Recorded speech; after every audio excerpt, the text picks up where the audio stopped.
Kaming mag-asawa ay naglalakbay na papunta sa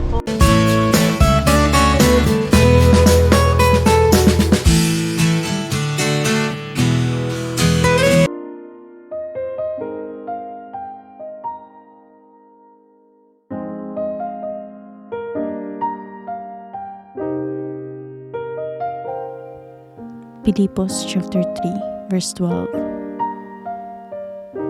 Hindi sa nakamtan ko na ang mga bagay na ito, hindi rin sa ako'y ganap na, ngunit sinisikap kong makamtan ang gantimpala, sapagkat ito ang dahilan kung bakit ako'y tinawag ni Kristo Jesus.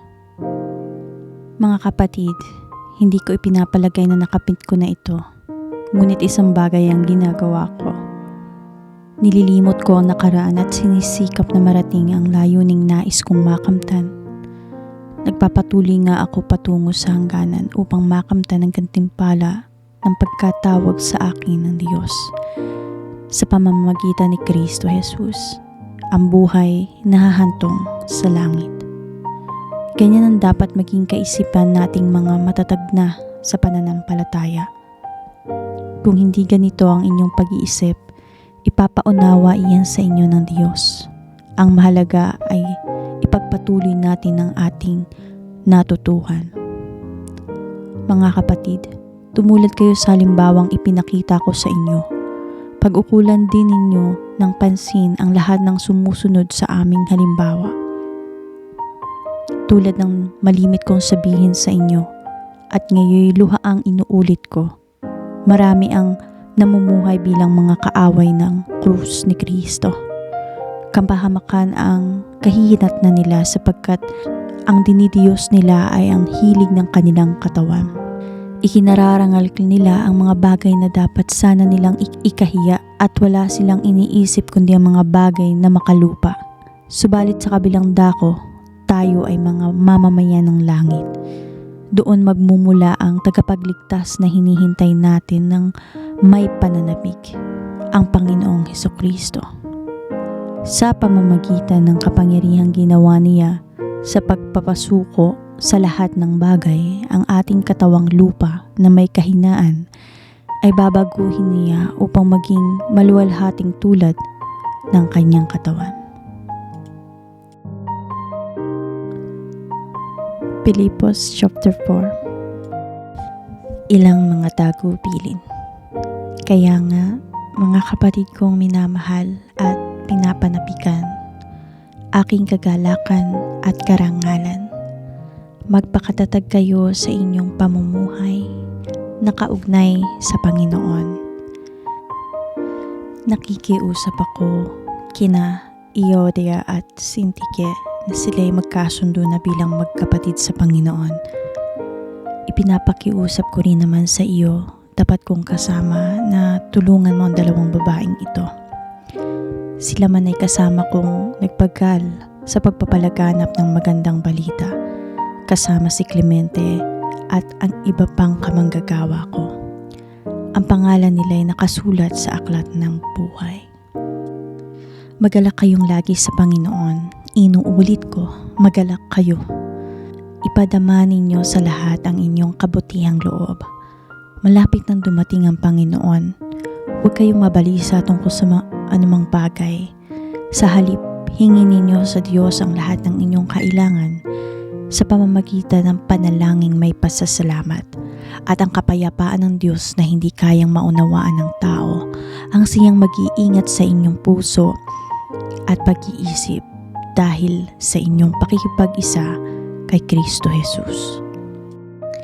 Bilang pagtatapos, mga kapatid, dapat maging laman ng inyong isip ang mga bagay na kaharapat-dapat at kapuri-puri. Mga bagay na totoo, marangal, matuwid, malinis, kaibig-ibig at kagalang-galang. Isagawa ninyo ang lahat ng inyong natutunan, tinanggap, narinig at nakita sa akin. Sa gayon, sa inyo ang Diyos na nagbibigay ng kapayapaan.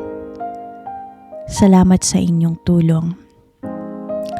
Labis akong nagagalak sa Panginoon sapagkat pagkaraan ng mahabang panahon, minsan pang ipinamalas ninyo ang inyong pagmamalasakit sa akin. Alam kong hindi ninyo ako nalilimutan. Wala nga lamang kayong pagkakataong tulungan ako. Hindi ko sinasabi ito dahil sa kayo'y pinaghahanapan ko ng tulong.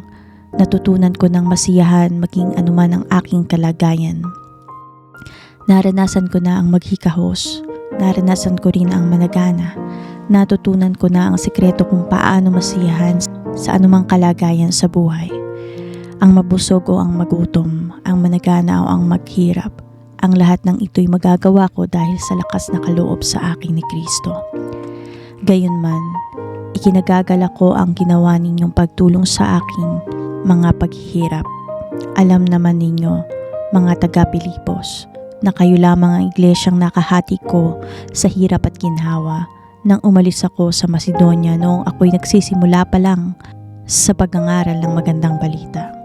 Noong ako'y nasa Thessalonica na nakailang ulit ding pinadalhan ninyo ako ng tulong.